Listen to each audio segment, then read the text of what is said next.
Si tu crains qu'un jour Jésus te dise « Je ne te connais pas », alors lis bien ces paroles jusqu'à la fin. Ne passe pas ton chemin.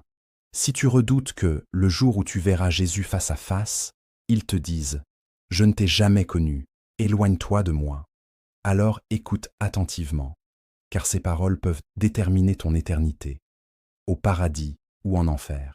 Dans Matthieu 7, 21 à 23, Jésus dit « Ceux qui me disent « Seigneur, Seigneur », n'entreront pas tous dans le royaume des cieux, mais seulement celui qui fait la volonté de mon Père, qui est dans les cieux. Plusieurs me diront en ce jour-là, « Seigneur, Seigneur, n'avons-nous pas prophétisé en ton nom, chassé des démons en ton nom, fait beaucoup de miracles en ton nom ?»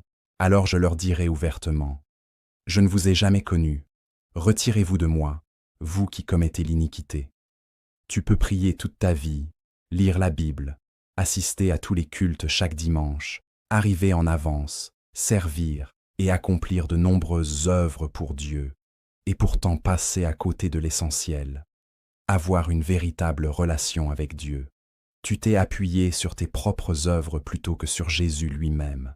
Mais la bonne nouvelle, c'est que Jésus a rendu le message bien plus simple que nous le pensons.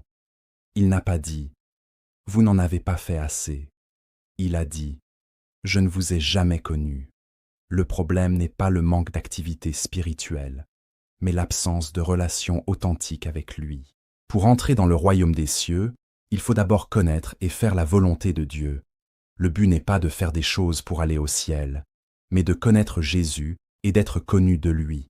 Comment apprend-on à connaître quelqu'un? En passant du temps avec lui. C'est pareil avec Jésus. Il ne s'agit pas seulement de parler de lui, mais de lui parler, l'écouter et se laisser transformer par sa parole. L'ennemi voudrait que tu vives dans la peur et que tu te dises « Je dois faire plus de bonnes œuvres pour que ce jour-là, il ne me rejette pas. » Mais si tu passes ta vie à travailler pour Dieu, sans jamais vivre avec Dieu, tu manques ta vraie raison d'exister, connaître le Père et être connu de lui. Dans Jean 15, Jésus dit qu'il est le cep et que nous sommes les sarments. Si nous ne demeurons pas en lui, nous ne pouvons rien porter de bon. C'est seulement en restant attachés au cep que nous portons du fruit, les services, les miracles, les bonnes œuvres. Tout cela est le fruit de la relation, non un substitut à cette relation. Jésus revient bientôt. La vraie question n'est pas « ai-je fait assez ?», mais « est-ce que je demeure en lui ? Est-ce que je le connais vraiment ?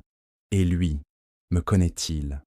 Si tu as peur d'entendre un jour « je ne te connais pas », alors, d'une certaine manière, c'est un bon signe. Cela montre que tu crains Dieu et que tu comprends qu'en dehors de Jésus, il n'y a pas de salut.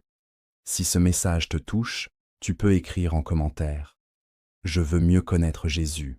Et si tu désires approfondir ta relation avec Dieu et te préparer au retour du Seigneur, tu peux nous envoyer un message via WhatsApp, le numéro à l'écran, ou cliquer sur le lien dans ma biographie pour nous rejoindre dans notre groupe d'études bibliques en ligne, gratuit.